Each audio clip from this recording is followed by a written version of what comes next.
What's up, guys? I thought that I'd take some time out of my busy schedule. It's finals week. It's rough. I need to grade multiple choice tests. I need to sit there while they all sweat under the pressure that is my Stat 215 final. And to sit through some presentations. It's just been really rough this week. But despite having all that extra stuff, I decided to do a little bit extra. Couple people have called out Doug for being a little lucky, and I'm going to statistically prove just how lucky Doug was this year. But before I get to that, it really is no surprise that the four teams that are still in it for the happy ending are who they are, because these have been far and away the best four teams in the league. In terms of total points, Doug is fourth with 1976.74. Fifth place is 1681, almost a 300-point difference between fourth place and fifth place in terms of total points. In terms of overall records, like if we played everyone every week, again, Doug is fourth here with 100 wins, 43 losses, and 0 ties. Andy, almost a 70% winning percentage. Andy is fifth with not even a 52% winning percentage if he was to play everyone every week. 74 wins, 69 losses. So just top four, unbelievably good compared to the rest of the league. One other fun fact, in terms of the amount of points that was scored by just the top four teams out of the entire league, the top four teams combined for over 40% of all of the points, 40.3 actually. Out of either league, that's as high as it's ever been. Over in the league that shall not be mentioned, that number, that percentage hovers right around 36%. Now, 4% doesn't sound very big, but when you consider that it's 4% out of all of the points that are scored, roughly 20,000 total points scored. That's quite a bit of difference. Kind of surprisingly, this year was also the highest that the top four scored in D1 as well, percentage-wise. They were at like 39%.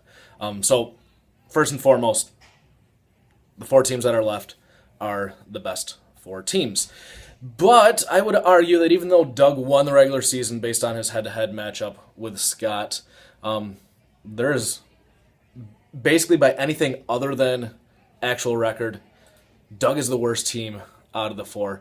And that's even factoring in how lucky he got with injuries. I don't think anyone will argue that Doug has the shallowest team out of the four of us.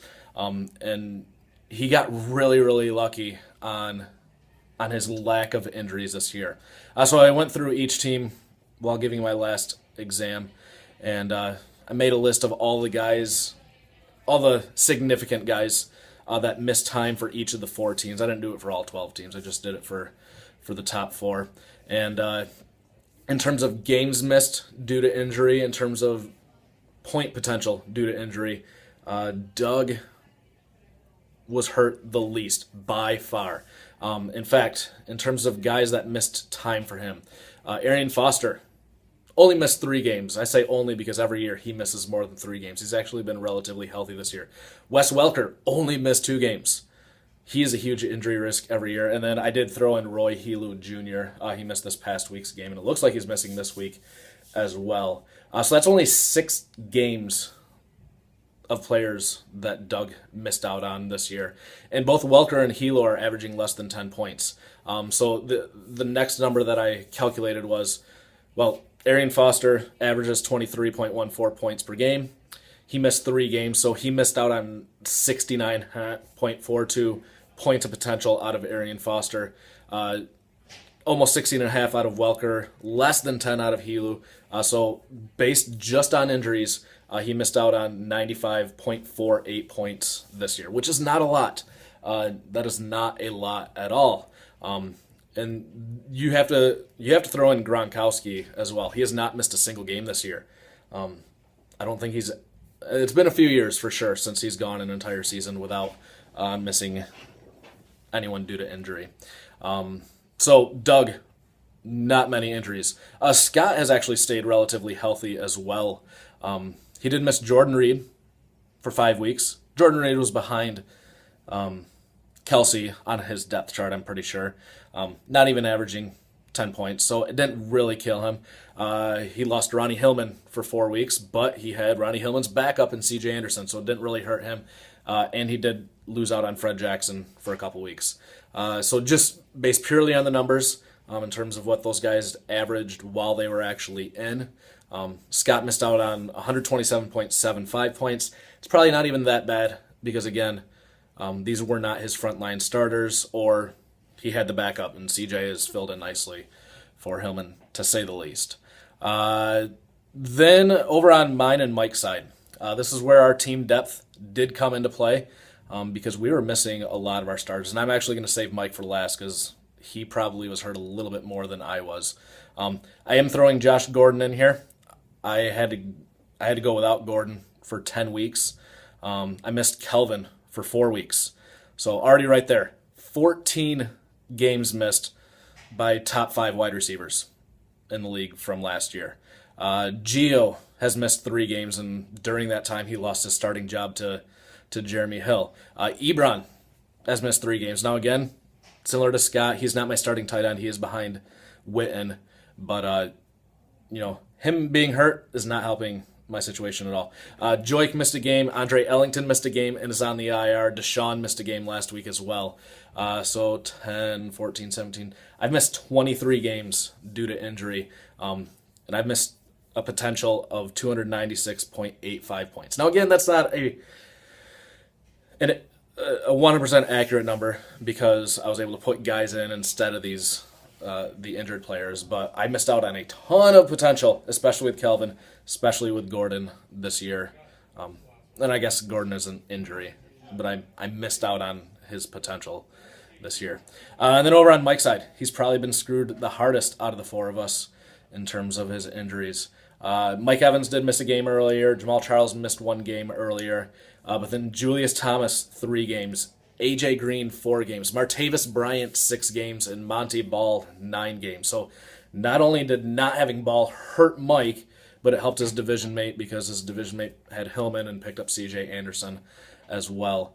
So all in all, Mike missed out on 15, 18, 24 games this year.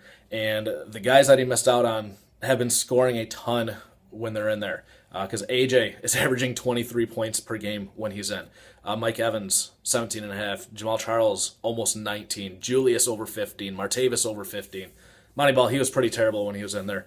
But all in all, Mike has missed out on 333.43 points of potential. So you compare that down to Doug and his 95.5, and it doesn't even compare. Now, maybe there's something to be said about drafting durable guys. But I think that injuries are some of the hardest things to predict. And like I mentioned earlier, Gronkowski and Arian Foster are 2 of the most injury-prone guys, and Doug has only missed a combined 3 games out of those 2. And then even after we factor in, or if we ignore that luck with injuries, we can also talk about the schedule. If I was to play Doug every week, I would finish 7-6, which isn't a huge advantage. He would have finished 6-7 against me. The chances, if we just randomly picked 2 weeks at random, that he would have beaten me both times are less than 20%, 19.2%. Now there is an argument to be made for Doug that we played each other when we were at full strength, and minus any injuries, my best guys went up against his best guys, and he did beat me both weeks. But if it was random, it's not very likely that he beats me both times. And if I beat him just one of those times, things are probably looking a little bit different. If I had his schedule, I finish 11-2. If he has my schedule, he finishes 10-3, and I get the 1 seed. So even if we were to just swap spots, things change drastically. Looking a little bit further into it, Scott, by any calculation, points scored, record against all teams, record against each of the 3 of us, he does have the best team. He did put up a dud this past week. I hope he does that again this week. But Scott head-to-head beat me 8 times. I beat him 4 times, and we actually tied one week.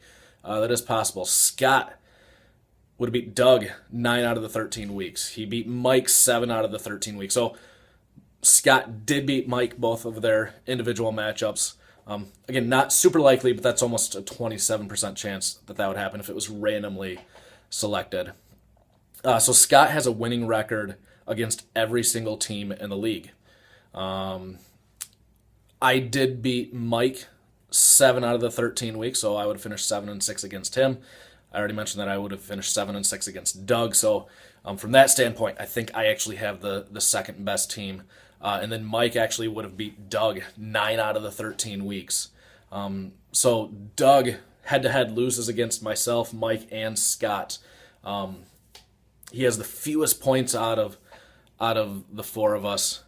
And, if we were to play every team every week, Doug is actually the worst out of us as well. Every team every week, he would have finished 143. I mentioned this earlier in the video. Just under 70% winning percentage, .6993. His actual winning percentage, just based on his schedule. Oh, so the 70% is what we should expect it to be, just based on a completely random schedule. His actual winning percentage was over 84.5%, 84.6%. So the difference between what he actually finished and what he was expected to finish, he finished 14.7% higher than what we should expect. Scott, 118, 24-1 against all teams. Myself, 115, 27-1, and Mike, 103, 40-0. We all finished within 4% of where we could have expected to. So there was not much swing with Scott, Mike, and myself. Where on Doug's end, the schedule favored him. Now, I'm not trying to take anything away from Doug. Maybe I am. I'm just trying to show you that he got lucky. Just based on his overall winning percentage against every team every week, we should expect him to only have 9.1 wins. He finished with 11. That was the second largest positive difference in the league. Jared was the largest positive. Jared was basically a 500 team that played the right schedule. So this kind of stuff does happen every year. Teams get lucky based on the schedule. Last year, Scott got screwed because of the schedule. Second most points in the league. Didn't even make the playoffs. So it does swing one way or the other. But Doug barking that he's got, the best team, the numbers just don't back it up. You got lucky in terms of your schedule, in terms of when you played me. And there's nothing more to it than that. You got lucky with your injuries. If we replay this season, 100 times, and we randomly assign injuries and stuff like that, I think that I beat you probably 85 of those 100 times. So it was one of the 15 times. So in some other alternate universe, maybe I catch you. I didn't in this universe though. Maybe I get a chance to beat you again get another chance to beat you next week. Hopefully it's in the championship game. Hopefully it's not in the third place game.